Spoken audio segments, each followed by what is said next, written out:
Hello বন্ধুরা, আজকের মোমেন্টসে আমি তোমাদেরকে আমেরিকায় রেসিজম নিয়ে আমার অভিজ্ঞতা শেয়ার করব।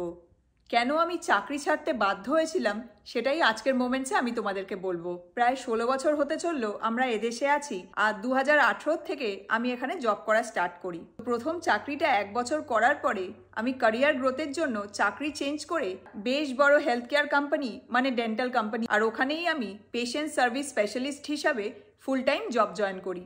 এদেশে ফুল টাইম জব মানে দিনে 8 ঘন্টা বা সপ্তাহে মিনিমাম 40 ঘন্টা কাজ করতেই হবে। তো আমার 3টে রাউন্ড ইন্টারভিউ হয়েছিল এবং ফাইনাল ইন্টারভিউতে 3 জন মহিলা আমার ইন্টারভিউ নিয়েছিল। তার মধ্যে একজন ছিল কোম্পানির রিজনাল ম্যানেজার, আরেকজন ছিল ওই লোকেশনের আমার অফিস ম্যানেজার, এবং আরেকজন মহিলা ছিল আমার ম্যানেজারের ম্যানেজার।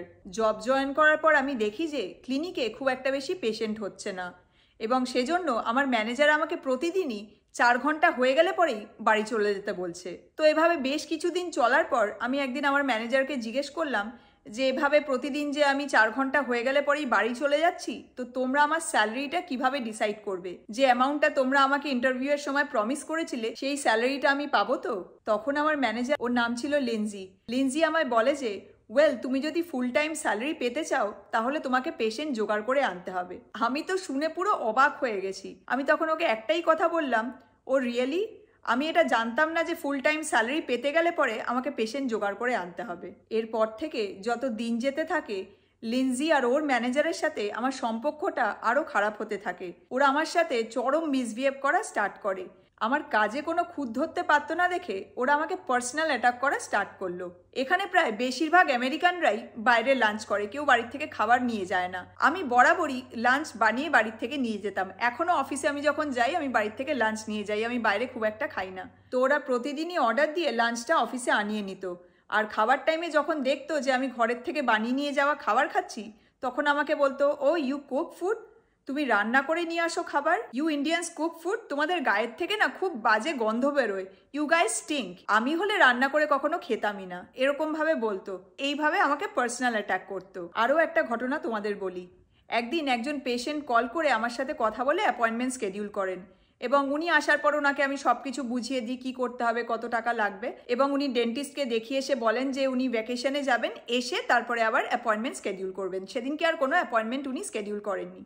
তো পরের দিন আমার ম্যানেজার অফিসে এসে আমাকে বলে যে তুমি নিশ্চয়ই ওই পেশেন্টকে ভালো করে বুঝিয়ে বলনি, তুমি কনভিন্স করতে পারোনি, এবং সে কারণেই উনি ওনার নেক্সট অ্যাপয়েন্টমেন্ট স্কেডিউল করেননি। তখন আমি লিনজিকে বলি যে না, উনি আমার সাথে ভালোভাবে কথা বললেন এবং উনি বললেন যে উনি ভ্যাকেশনে যাচ্ছেন, ফিরে এসে অ্যাপয়েন্টমেন্ট স্কেডিউল করবেন। তো লিনজি তখন আমাকে বলে যে you are not working up to the mark. ও নাকি আমার কাজে স্যাটিসফাইড হচ্ছে না। তো যাই হোক, তার ঠিক 2 দিন বাদে আমাদের কোম্পানির যে রিজনাল ম্যানেজার কেটি, উনি হঠাৎ করে অফিস ভিজিটে আসেন। উনি কাউকে বলে আসেননি, এবং তখন অফিসে আমার ম্যানেজার ছিল না। তো কেটি আসার পর আমার সাথে অনেকক্ষণ কথা বলে, জিজ্ঞেস করে কেমন আছো, কাজকর্ম কেমন চলছে।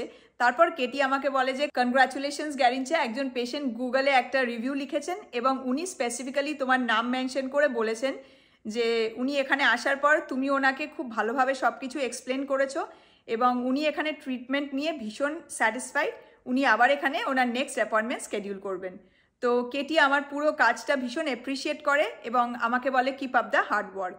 রিজনাল ম্যানেজার কেটি এসে যে আমার কাজের জন্য আমাকে এত অ্যাপ্রিসিয়েট করলো, তাতে লিনজি আর ওর ম্যানেজার আরও রেগে যায়।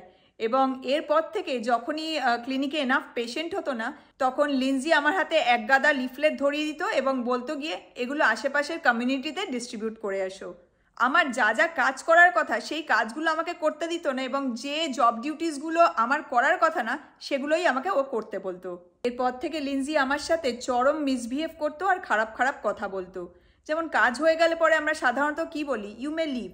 সেখানে লিনজি আমাকে বলতো kick yourself out of the office, মানে এমন এমন ল্যাঙ্গুয়েজ ইউজ করতো, মানে সেইগুলো হয়তো আমি অনস্ক্রিন তোমাদেরকে বলতে পারবো না। ভীষণ খারাপ খারাপ কথা বলতো। এতে আমি আস্তে আস্তে ভীষণ ডিমোটিভেটেড আর ডিপ্রেসড হতে থাকি। মানে আমার কাজ করার ইচ্ছেটাই কমে যায়, এবং প্রতিদিন বাড়িতে এসে আমার এত ফ্রাস্ট্রেটেড লাগতো, স্ট্রেসফুল লাগতো। আমি বাড়িতে এসে রোজ খুব আপসেট হয়ে পড়তাম। মানে বাড়ির পরে যে জায়গাটায় আমরা সব থেকে বেশি টাইম স্পেন্ড করি সেটা হলো অফিস, এবং অফিস এনভায়রনমেন্টটা যদি এতটা নেগেটিভ হয়ে যায় তখন লাইফ কিন্তু ভীষণ মিজারেবল হয়ে যায়। আমি তখন প্রতিদিন বাড়িতে এসে আবার 10 থেকে 15খানা জব অ্যাপ্লিকেশন ফিল আপ করা স্টার্ট করি। একদিন অফিস থেকে বেরিয়ে আমি এতটাই আপসেট আর ফ্রাস্ট্রেটেড হয়ে যাই যে আমি ড্রাইভ করতে করতে পুরো কেঁদে ফেলি এবং বিদ্যুৎকে ফোন করে বলি যে আমি আর এখানে জব করতে পারবো না, আমি আজকেই বাড়ি গিয়ে রিজাইন করব।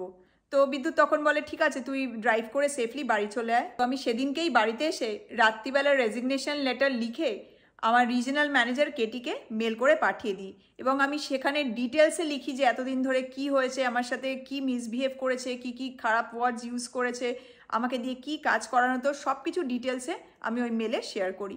পরের দিন সকালে আমার অফিস ম্যানেজার লিনজি আমাকে টেক্সট করে, আর ইউ কামিং? এখানে সাধারণত সকালবেলা কেউ কাউকে টেক্সট করলে বা ফোন করলে পরে বলে hello, how are you, good morning, সেসবের তো কোনো বালাই নেই, জাস্ট টেক্সট করে জিজ্ঞেস করলো আর ইউ কামিং। তো আমি তখন ওকে বললাম যে no, I have resign, I won't be coming there anymore. তো লিনজি আর ওর ম্যানেজার আমার সাথে খারাপ ব্যবহার করলে পরেও অফিসের আর বাকি যারা ছিল, যেমন ডেন্টিস্ট আর ওনার দুজন অ্যাসিস্ট্যান্ট, ওনারা কিন্তু সবাই আমার সাথে খুব ভালো বিহেভ করতো এবং ওনাদের সাথে ওভার ফোনে আমার কন্ট্যাক্ট ছিল। তো আমি ক্লিনিক ছাড়ার প্রায় 2-3 সপ্তাহ বাদে জানতে পারি যে বেশ কিছু পেশেন্ট আর অফিসের আরও কিছু এমপ্লয়ি লিনজির নামে কমপ্লেন করেছে, আর তার 1.5-2 মাস বাদেই এই অফিস লোকেশনটা পার্মানেন্টলি বন্ধ হয়ে যায়। ওই টাইমটা আমার লাইফে একটা নাইটমেয়ার ছিল, বাট আই এম হ্যাপি যে ওই খারাপ ফেজটা কেটে গেছে। ইন দ্য মিন টাইম আমি আরও ইন্টারভিউ দিই এবং ফাইনালি একটা জব পেয়েও যাই, সেই জবটাই আমি এখনও করছি। তো এই ছিল আমেরিকায় রেসিজম নিয়ে আমার অভিজ্ঞতা, ভাবলাম আজকের মোমেন্টসে তোমাদের সাথে শেয়ার করি। তো যাই হোক, এখন টাটা, তোমাদের সাথে পরের মোমেন্টসে আবার কথা হচ্ছে। Bye bye.